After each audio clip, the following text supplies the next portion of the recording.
Imagine waking up one morning believing you are part of a utopia, a place where equality, love, and freedom are not just promises, they are a way of life. A sanctuary far from the chaos and corruption of the world outside. A community where your every need is met, and your leader promises to guide you to a life of peace and purpose. Now imagine that same paradise turning into a nightmare, where fear, manipulation, and paranoia consume every corner of your existence. Where the dream becomes a trap, and escape is no longer an option. This was Jonestown. In the late 1970s, a man named Jim Jones founded the People's Temple, a community that promised hope, equality, and social justice. Charismatic, intelligent, and persuasive, Jones attracted people seeking meaning in a world filled with racial tension, political upheaval, and personal struggles. At first glance, his mission seemed noble. He preached racial equality, social activism, and community support. Thousands were drawn to his vision, believing they had finally found a place where they would be safe, accepted, and cared for. Jones started his movement in Indianapolis in the 1950s and later moved to California, where the People's Temple expanded rapidly. Members were offered food, shelter, and a sense of belonging. But behind the facade of compassion, Jones increasingly sought absolute control. Dissidents, or anyone questioning his authority, were treated with suspicion or punished. Slowly, the community's utopia began to crumble, replaced by fear, strict surveillance, and rigid obedience. By the mid-1970s, under growing media scrutiny and allegations of abuse, Jones made a dramatic decision.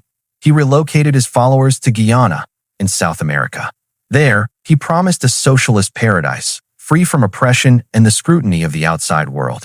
Over 1,000 members moved with him, establishing the Jonestown settlement deep in the jungle. Initially, some saw it as a fresh start, a chance to live their ideals without interference. Life in Jonestown, however, was harsh. Jones controlled nearly every aspect of daily life, from work schedules to personal relationships. Children were indoctrinated from a young age, and even minor disagreements or criticisms were met with punishment or public humiliation. Residents were isolated from the outside world. Communication with family members was monitored and often censored. The tropical climate, grueling labor, and constant supervision created an atmosphere of fear, where obedience became a survival strategy. Jones' control extended beyond physical actions. He manipulated emotions, preaching about outside threats, government conspiracies, and the dangers of leaving the community. He presented himself as the only protector against a hostile world, instilling a sense of loyalty so intense that leaving Jonestown seemed not only dangerous, but morally wrong. Over time, residents defined themselves entirely by their relationship with Jones and the temple. Concerned relatives and journalists in the United States began asking questions about life in Jonestown. One of the most important voices was Congressman Leo Ryan, who decided to visit the settlement in 1978 to investigate allegations of abuse and coercion. Accompanied by reporters and family members, Ryan arrived in Guyana, hoping to speak directly with residents and offer them the opportunity to leave if they wished. At first, Jones presented a facade of harmony. Residents smiled for cameras, children played, and the settlement appeared orderly. But cracks soon appeared. Some members secretly expressed their desire to leave with Ryan, revealing the depth of fear and dissatisfaction among the population. Jones, sensing the threat, became increasingly paranoid. The utopia he had built was crumbling before his eyes. Tensions escalated. Jones spoke of conspiracies, threats from the government, and the dangers posed by outsiders. His followers were warned that leaving Jonestown would be catastrophic, and loyalty was framed as the only path to safety and salvation. For years, Jones had built an environment where obedience and trust were absolute. Now, that environment turned into a trap primed for disaster. As the day of departure approached, fear and uncertainty gripped the community. Some members clung desperately to hope, others quietly planned escape. The sense of anticipation and dread created an atmosphere where rational thought was overshadowed by emotional manipulation. In Jonestown, loyalty, fear, and obedience had become inseparable, setting the stage for the tragic events that would soon unfold. The Jonestown Massacre, when it occurred, would be one of the largest losses of civilian life in modern American history outside of wartime, a chilling testament to the power of control, manipulation, and ideology. On November 18, 1978, the tension that had been quietly building in Jonestown reached a horrifying climax. Congressman Leo Ryan, his delegation, and defecting members of the People's Temple prepared to leave the nearby airstrip after their investigation. For Jim Jones, this was the ultimate threat. The outside world had intruded into his carefully constructed sanctuary, and the consequences of that intrusion would be catastrophic. Armed members of the temple ambushed Ryan and his group as they approached the airstrip. The attack was sudden and brutal. Congressman Ryan was killed, along with 4 others, including journalists and relatives who had come to bring Americans home. Several more were wounded. The airstrip, which had moments before symbolized a potential escape and freedom, became a scene of chaos and terror.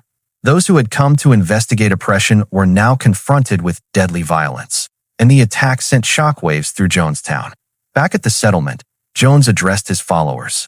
With a mixture of calm authority and fervent desperation, he convinced them that the outside world was hostile and determined to destroy their community.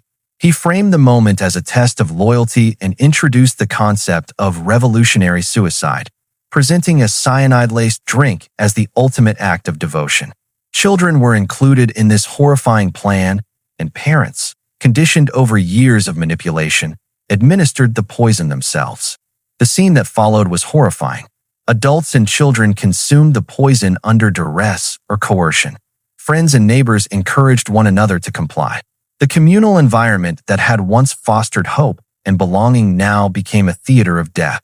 Over 900 lives were extinguished, including more than 300 children. The very paradise Jones had promised had transformed into a graveyard, its residents victims of a meticulously orchestrated tragedy. Jones himself died from a gunshot wound, though debate remains whether it was self-inflicted or delivered by another. Regardless, his death marked the end of his direct control, but the human toll had already been exacted. Families were devastated, communities in the United States were shocked, and the world was forced to confront the sheer scale of the massacre. The psychological dimensions of Jonestown became a major focus of study in the years that followed. Jones had created an environment of complete isolation, constant fear, and total loyalty.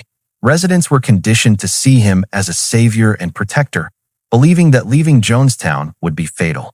Rational thought was eroded, replaced by a desperate need for conformity and obedience. The massacre became a case study in manipulation, coercion, and the dangers of absolute power. Survivors of Jonestown faced extraordinary challenges. Many escaped physically unharmed but were traumatized. They wrestled with survivor guilt, the loss of family and friends, and the knowledge that years of trust and devotion had been exploited. Mental health challenges, including depression, PTSD, and grief, were widespread. Yet, despite the trauma, survivors found ways to rebuild their lives, share their experiences, and educate others about the dangers of cults and manipulation. Society as a whole was forced to reflect on the circumstances that had led to Jonestown. Governments, journalists, and organizations reconsidered how to monitor isolated communities and respond to allegations of coercion and abuse. Policies were implemented to identify signs of psychological manipulation, provide support for defectors, and prevent similar tragedies. Jonestown became an essential case study in understanding the lethal combination of isolation, ideology, and unquestioned authority. Culturally, Jonestown left an indelible mark. Books, documentaries, and films explored the massacre, examining Jones' charisma, the indoctrination of followers, and the human stories behind the tragedy. The events of Jonestown remain a cautionary tale about the perils of blind faith and the vulnerability of human beings to manipulation. Its story serves as a stark reminder that even noble-seeming ideals can be twisted into instruments of control and destruction. The victims of Jonestown are remembered not as numbers, but as human beings with dreams, families, and aspirations. Mothers, fathers, children, teachers, and workers were all drawn into an extraordinary tragedy. Their stories remind us that hope can be weaponized and that trust, when exploited by a manipulative authority, can have devastating consequences. Jonestown illustrates the extreme dangers of charismatic authority, isolation, and psychological control. It demonstrates how ordinary people, seeking belonging and purpose, can be manipulated into extraordinary acts of obedience, even unto death.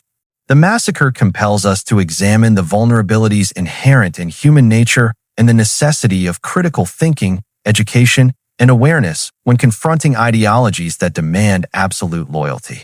Even decades later, Jonestown remains a haunting reflection of human vulnerability. It teaches that trust, when placed blindly, can lead to catastrophe, that community, when controlled by fear, can become a trap, and that ideology, when combined with manipulation, can produce devastating outcomes. The legacy of Jonestown is twofold. It memorializes the victims and serves as a stark warning about the dangers of unchecked authority. Ultimately, the story of Jonestown is both tragic and instructive. It underscores the power of manipulation, the fragility of human trust, and the catastrophic consequences of blind obedience. It reminds us that hope and belonging, while fundamental human needs, can be exploited with devastating consequences. As we remember Jonestown, we honor the victims and learn lessons that remain vital for understanding human behavior, the perils of authoritarian control, and the importance of vigilance, critical thinking, and empathy in our communities. The massacre compels society to reflect not only on the actions of Jim Jones, but also on the mechanisms that allowed such tragedy to occur. It challenges us to understand the psychological pressures faced by cult members, the societal conditions that make them vulnerable, and the responsibility of communities and institutions to protect individuals from manipulation and harm. Jonestown is more than a historical event. It is a cautionary narrative about power, persuasion, and human vulnerability.